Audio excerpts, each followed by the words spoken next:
जय श्री हरि। ओम नमो भगवते वासुदेवाय नमः।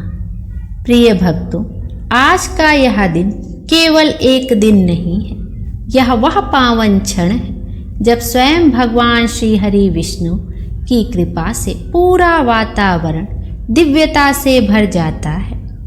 आज से प्रारंभ हो रहा है पुरुषोत्तम मास, जिसे कि अधिक मास के नाम से भी जाना जाता है। यह वह मास है जिसे स्वयं भगवान ने अपना नाम देकर पुरुषोत्तम मास कहा। आप सभी श्रद्धालु भक्तों को इस दिव्य पुरुषोत्तम मास की हार्दिक शुभकामनाएं। यह मास भक्ति का मास है, साधना का मास है और भगवान के नाम स्मरण का सबसे श्रेष्ठ अवसर है। कहा जाता है कि इस मास में किया गया एक छोटा सा जप भी कई गुना फल देता है। प्रिय भक्तों, अब आपके मन में प्रश्न आता होगा कि इसे पुरुषोत्तम मास क्यों कहा जाता है। शास्त्रों के अनुसार जब 12 महीनों में कोई भी देवता इस अतिरिक्त मास को स्वीकार नहीं कर रहे थे, तब स्वयं भगवान विष्णु ने इसे अपनाया और कहा, यह मेरा स्वरूप होगा, इसलिए इसे पुरुषोत्तम मास कहा जाएगा। पुरुषोत्तम यानी स्वयं भगवान विष्णु, इसलिए यह मास स्वयं भगवान का ही रूप माना जाता है।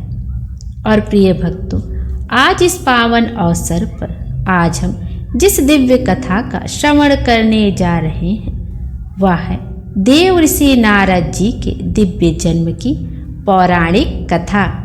प्रिय भक्तों, यह कोई साधारण कथा नहीं है, यह एक आत्मा के भक्ति से देवत्व तक पहुँचने की अमर यात्रा है।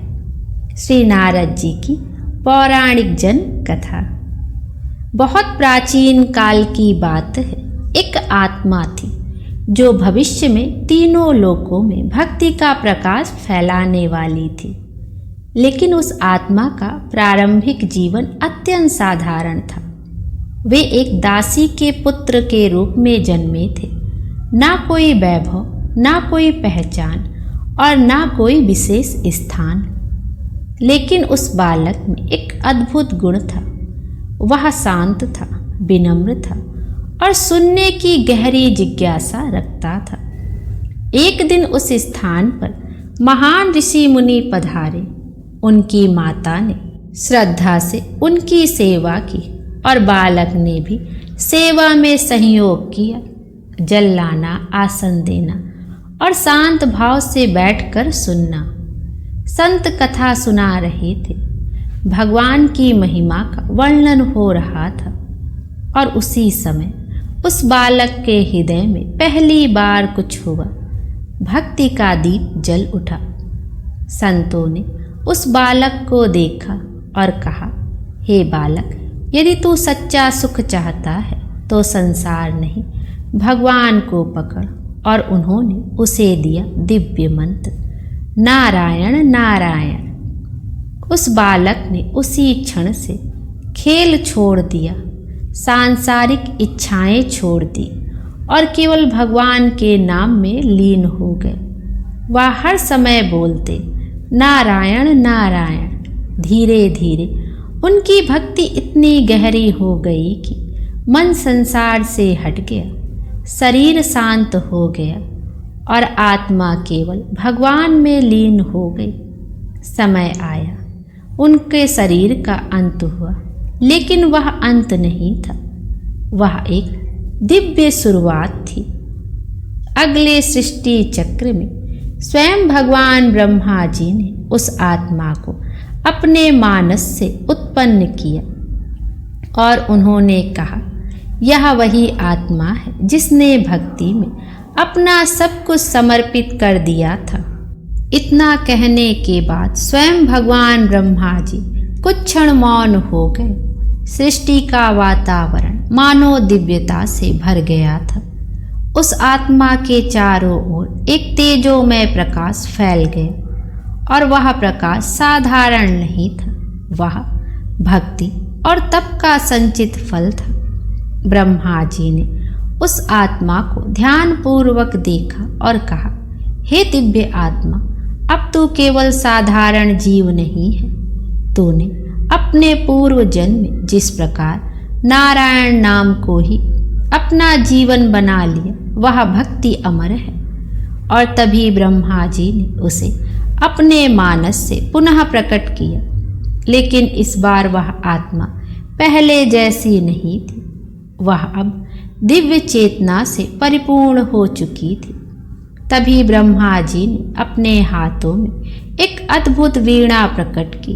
उस वीणा से निकलने वाली ध्वनि केवल संगीत नहीं थी, वह स्वयं भक्ति का कंपन थी।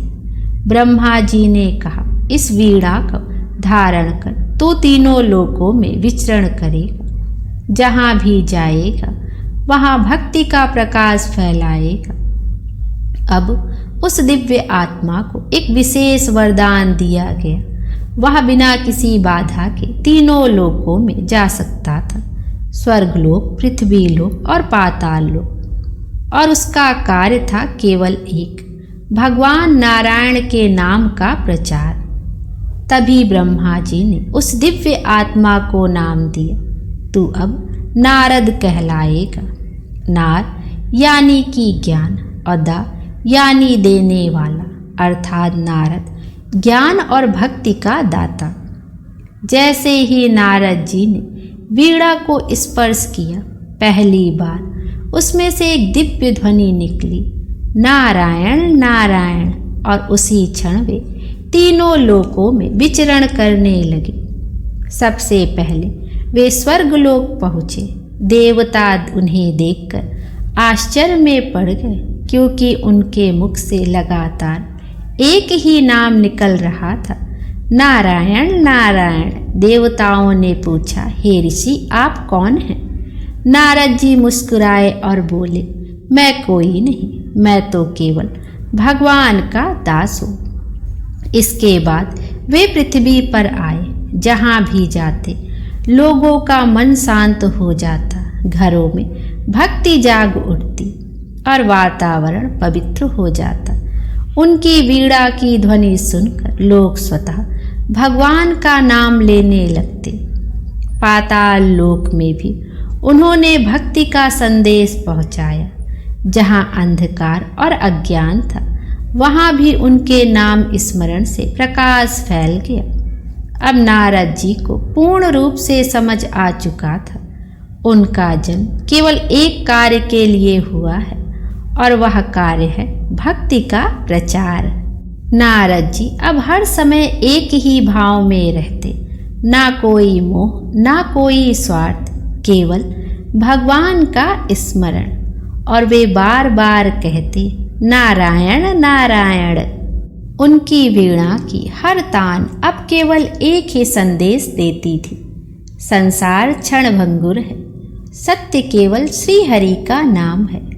जहाँ भी वे जाते वहाँ का वातावरण बदल जाता, लोगों के मन शांत हो जाते और भक्ति स्वतः जाग उठती। ऐसा लगता मानो स्वयं भक्ति चलकर संसार में विचरण कर रही हो। प्रिय भक्तों, नारद जी का दिव्य जीवन हमें यह शिक्षा देता है कि सच्ची भक्ति में कोई अहंकार नहीं होता। भगवान का नाम ही सबसे बड़ा सत्य है, और जिसने नारायण नाम को पकड़ लिया उसने सब कुछ पा लिया। लेकिन प्रिय भक्तों, कथा अभी यही समाप्त नहीं हुई है, क्योंकि अब शुरू होने वाला है नारद जी के जीवन का वह सबसे महत्वपूर्ण मोड़, जिसने स्वयं देव ऋषि नारद को भी बदल दिया था। कल हम सुनेंगे नारद मोह लीला, जहाँ स्वयं भगवान विष्णु ने एक अद्भुत लीला रची और नारद जी को यह समझाया कि अहंकार भक्ति का सबसे बड़ा शत्रु है। कैसे नारद जी को एक सुंदर माया संसार में प्रवेश कराया गया, कैसे उनके मन में थोड़ी सी इच्छा उत्पन्न हुई और कैसे भगवान ने उन्हें वास्तविकता का ज्ञान कराया। वह कथा केवल एक कहानी नहीं होगी, वह एक दिव्य शिक्षा होगी जो हर भक्त के जीवन को बदल सकती है। इसीलिए जुड़े रहिए। अगर आज की कथा ने आपके मन को स्पर्श किया है तो कल की कथा उससे भी अधिक रोचक, भावपूर्ण और चमत्कारिक होने वाली है। आज के लिए बस इतना ही, और अंत में केवल एक ही ध्वनि गूंजती है, नारायण नारायण। कल मिलते हैं एक और दिव्य प्रसंग के साथ। जय श्री हरि।